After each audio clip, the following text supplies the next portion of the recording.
శ్రీగురుభ్యో నమ. శ్రీ మహాసరస్వత్యై నమ. ఓం నమ శివాయ. నారాయణ శాస్త్రి ఆస్ట్రాలజీ ఛానల్ వీక్షిస్తున్నటువంటి ప్రేక్షక మహాశైలకు స్వాగతం, సుస్వాగతం. ఈరోజు మనము 2026 సంవత్సరం ఫిబ్రవరి నెల 11వ తేదీ నుంచి 20వ తేదీ వరకు మేషరాశి వారి యొక్క గ్రహస్థితులు ఎలా ఉన్నాయి, రాశి ఫలితాలు ఎలా ఉండబోతున్నాయి, రోజువారీ ఫలితాలు ఎలా ఉంటాయి మొదలైన అన్ని విషయాలు మనం ఈ వీడియోలో తెలుసుకుందాం. కానీ ప్రస్తుతం ఒక మేషరాశి వారికి మాత్రమే కాకుండా అన్ని రాశుల వారికి కూడా జరుగుతున్నటువంటి గ్రహస్థితులు కొద్దిగా ప్రతికూలంగానే మారే అవకాశాలు బలంగా ఉన్నాయి. కారణం ఏమిటంటే, ఒకటి చాతుర్గ్రహ కూటమి యొక్క ప్రభావం.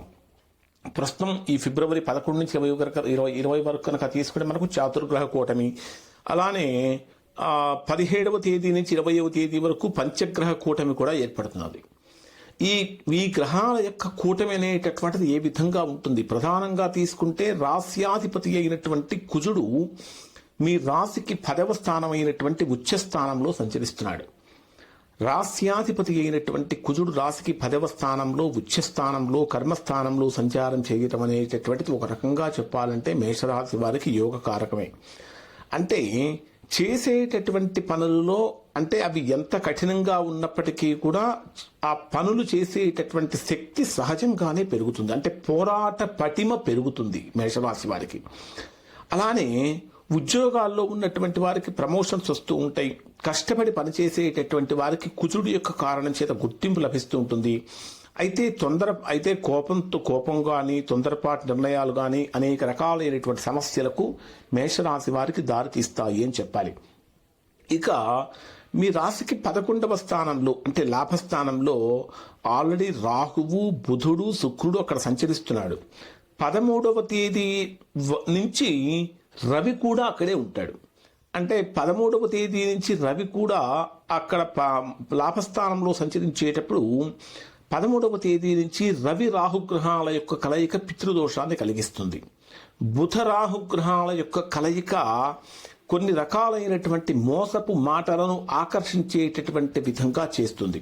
ఎందుకంటే రాహువు, బుధుడు, శుక్రుడు ఈ 3 గ్రహాలు ప్లస్ రవి 4 గ్రహాలు కలిసి కుంభరాశిలో సంచరించేటటువంటి ఈ సమయంలో సహజంగా మోసపూరితమైనటువంటి మాటలకు మేషరాశి వారు లోను కాకూడదు. అయితే కొన్ని వ్యాపారపరమైనటువంటి లాభాలు కలుగుతూ ఉంటాయి. కానీ టెక్నాలజీ పరంగా కానీ, సోషల్ మీడియాలో కానీ, స్టార్టప్ రంగాల్లో ఉన్నవారు కానీ, ఇన్నోవేషన్ రంగాల్లో ఉన్నటువంటి వారు కానీ ఊహించినటువంటి కొన్ని అవకాశాలు కనిపిస్తూ ఉంటాయి. ప్రేమ సంబంధాలలో ఆధునికమైనటువంటి ఆలోచనలు, కొత్త పరిచయాలు పెరుగుతూ ఉంటాయి. అయితే బుధుడు రాహుతో కలిసి సంచారం చేసేటప్పుడు మాట్లాడేటటువంటి మాటలలో అపార్థాలు రావచ్చు. కాబట్టి మాట్లాడేటటువంటి మాటల విషయంలో చాలా జాగ్రత్తగా ఉండాలి. ఇంకొకటి ఏమిటంటే, మీ జన్మరాశికి తృతీయాధిపతి, షష్టాధిపతి అయినటువంటి బుధుడు రాహుతో కలిసినప్పుడు సోదర సంబంధాలు కూడా బలహీనపడతాయి, మిత్ర సంబంధాలు కూడా బలహీనపడతాయి. అలానే రవి పంచమాధిపతి రవి కూడా రాహుతో కలిసినప్పుడు సంతానపరమైనటువంటి విషయాలలో ఆశించినటువంటి ఫలితాన్ని పొందలేకపోతూ ఉంటారు. ద్వితీయ సప్తమ స్థానాధిపతి అయినటువంటి శుక్రుడు కూడా రాహుతో కలిసి చాతుర్గ్రహ కూటమిలో ఉన్నటువంటి కారణం చేత ఆర్థికంగా ఒడిదుడుకుల యొక్క తీవ్రత బాగా పెరిగి మనస్తాపానికి గురయ్యేటటువంటి విధంగా కూడా చేస్తుంది. ఇంకా మరి మిగిలినటువంటి గ్రహాలను కనుక మనం పరిశీలించినట్లయితే శని భగవానుడి కనుక తీసుకుంటే ఆల్రెడీ మేషరాశి వారికి ఏలినాటి శని ప్రభావం జరుగుతూ ఉన్నది. అంటే కర్మ ఫలితాలు చాలా స్పష్టంగా కనిపించేటటువంటి కాలంగా ఉంది. గతంలో చేసినటువంటి తప్పులకు వాటి ఫలితం ఇప్పుడు అనుభవించేటటువంటి విధంగా ఉంటుంది. ఇక గురు, రాహు, కేతు గ్రహాలను కనుక తీసుకుంటే ఇవి దాదాపుగా అనుకూలమైనటువంటి స్థితిలోనే కొనసాగుతున్నాయి అని చెప్పాలి. అంటే ఈ 2026 సంవత్సరం ఫిబ్రవరి 11వ తేదీ నుంచి 20వ తేదీ వరకు జరిగేటటువంటి గ్రహ సంచారాలు సామాన్య ప్రజల జీవితాలలో కూడా కీలకమైనటువంటి మార్పులు తీసుకొచ్చేటటువంటి సంకేతంగా నిలుస్తాయి. ఇక డే వైజ్గా పరిశీలిస్తే మేషరాశి వారికి ఏ విధంగా ఉంటుందంటే, 11వ తేదీ ఉదయం నుంచి 12వ తేదీ మధ్యాహ్నం 1:41 వరకు ఉండేటటువంటి ఈ సమయంలో ఇది మీకు ఏదో ఎక్కడో అలజడి కలుగుతూ ఉంటుంది. కష్టం ఎక్కువ, సుఖం తక్కువ అనేటటువంటి భావన పెరుగుతుంది. ఆరోగ్యపరమైన సమస్యలు కలుగుతూ ఉంటాయి. ఆర్థికంగా రావాల్సిన ధనం చేతికి అందదు. అనవసరమైనటువంటి ఖర్చుల యొక్క తీవ్రత పెరుగుతూ ఉంటుంది. ప్రయాణపరమైనటువంటి విషయాలలో ఊహించిన సమస్యలు కూడా పెరుగుతూ ఉంటాయి. కాబట్టి అత్యంత జాగ్రత్తగా 11వ తేదీ నుంచి 12వ తేదీ మధ్యాహ్నం 1:41 వరకు అత్యంత జాగ్రత్తగా ఉండాలి. ఇక 12వ తేదీ మధ్యాహ్నం 1:41 నుంచి 14వ తేదీ రాత్రి 12:40 వరకు ఉండేటటువంటి సమయాన్ని కనుక మనం పరిశీలించినట్లయితే ఇది మీకు అదృష్టపరంగానే మారుతుంది. ఎందుకంటే భాగ్యస్థానంలో 9వ స్థానంలో అదృష్ట స్థానంలో సంచరించేటటువంటి చంద్రుడి యొక్క ప్రభావం కారణం చేత ఒక రకంగా చెప్పాలంటే మేషరాశి వారికి అదృష్టంగానే మారుతుంది. ప్రయాణాలు, పరీక్షలు, ఇంటర్వ్యూల్లో అటెండ్ అయ్యే వారికి అనుకూలంగా మారుతూ ఉంటుంది. ఆధ్యాత్మికపరమైనటువంటి విషయాలలో విజయం కలుగుతూ ఉంటుంది. ఊహించినటువంటి విధంగా ధనలాభం కూడా కలిగే అవకాశాలు ఉన్నాయి.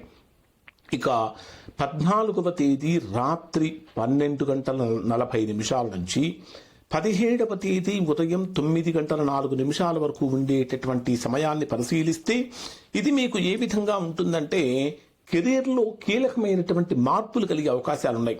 అధికారులతో అనుకూలత పెరుగుతుంది. ఉద్యోగుల్లో పేరు ప్రఖ్యాతులు కలుగుతాయి. అదనపు బాధ్యతలు కూడా వస్తూ ఉంటాయి. వ్యాపారస్తులకు లాభదాయకమైన ఒప్పందాలు కలుగుతూ ఉంటాయి. నిరుద్యోగులుగా ఉన్నటువంటి వారు శుభవార్తలు వింటారు. కానీ ఎవరైతే ఉద్యోగంలో ఆల్రెడీ సమస్యలతో బాధపడుతూ ఉన్నారో అటువంటి వారు తొందరపాటు నిర్ణయాలు తీసుకోకుండా ఉండటం చాలా మంచిది. ఇక 17వ తేదీ ఉదయం 9:04 నుంచి 19వ తేదీ మధ్యాహ్నం 2:57 వరకు ఉండేటటువంటి సమయంలో పంచగ్రహ కూటమి యొక్క ప్రభావం మీ రాశికి లాభస్థానంలో జరుగుతున్నది.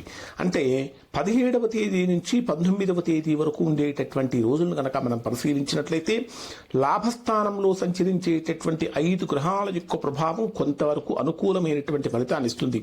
అంటే లాభాలు పెరుగుతాయి, ఆదాయం పెరుగుతుంది, స్నేహితుల నుంచి సహాయం లభిస్తూ ఉంటుంది. ఇప్పటిదాకా ఏదో ఒక కోరిక పెట్టుకుని ఆ కోరిక నెరవేరినటువంటి వారికి నెరవేరేటటువంటి విధంగా ఉంటాయి. అనేక రంగాలలో పేరు ప్రఖ్యాతులు కూడా పెరుగుతూ ఉంటాయి. ఇక ఫిబ్రవరి 19వ తేదీ మధ్యాహ్నం 2:57 నుంచి 20వ తేదీ రాత్రి వరకు ఉండేటటువంటి సమయంలో ఇది ఊహించినటువంటి ప్రతికూలతలు కలిగి రకరకాలైన సమస్యలు పెరుగుతూ ఉంటాయి. నిద్రలో అంతరాయాలు పెరుగుతూ ఉంటాయి. ఖర్చులు పెరుగుతూ ఉంటాయి. నెగిటివ్ థాట్స్, నెగిటివ్ థింకింగ్ ఎక్కువగా పెరిగిపోతూ ఉంటుంది. ఒక రకంగా చెప్పాలంటే ఊహించినటువంటి ప్రయాణాలు కూడా కలుగుతూ ఉంటాయి. ఇక్కడ గురుజపం చేయడం అనేటటువంటి చాలా మంచిది. మొత్తం మీద ఈ 10 రోజుల కాలాన్ని కనుక పరిశీలించినట్లయితే ఇది మీకు ఒక రకంగా చెప్పాలంటే ప్రస్తుతం మనం చెప్పినటువంటి రాశి ఫలితాలు మొత్తం కూడా అద్దంలో చూపించేటటువంటి విధంగా ఉంటుంది అని చెప్పాలి. ఖచ్చితంగా ఇప్పుడు చెప్పినటువంటి రోజులలో మీరు కొన్ని జాగ్రత్తలు కనుక పాటిస్తే మంచి ఫలితాలు పొందుతారు. మరి పంచగ్రహ కూటమి, చాతుర్గ్రహ కూటమి, పంచగ్రహ కూటమి జరుగుతుందని చెప్పాను. వ్యక్తిగత జాతకంలో కనుక దోషం లేకపోతే పెద్ద ప్రభావం ఉండదు. అలానే వ్యక్తిగత జాతకంలో కనుక దోషం ఉంటే ఖచ్చితంగా దీని ప్రభావం చాలా తీవ్రంగా ఉంటుంది. అటువంటి సందర్భంలో ఒకసారి మీరు మీ యొక్క వ్యక్తిగత జాతకాన్ని విశ్లేషణ చేయించుకొని దోషం ఎక్కడుందో తెలుసుకుని దోష నివారణ చేయించుకుంటే సత్ఫలితాన్ని పొందుతారు.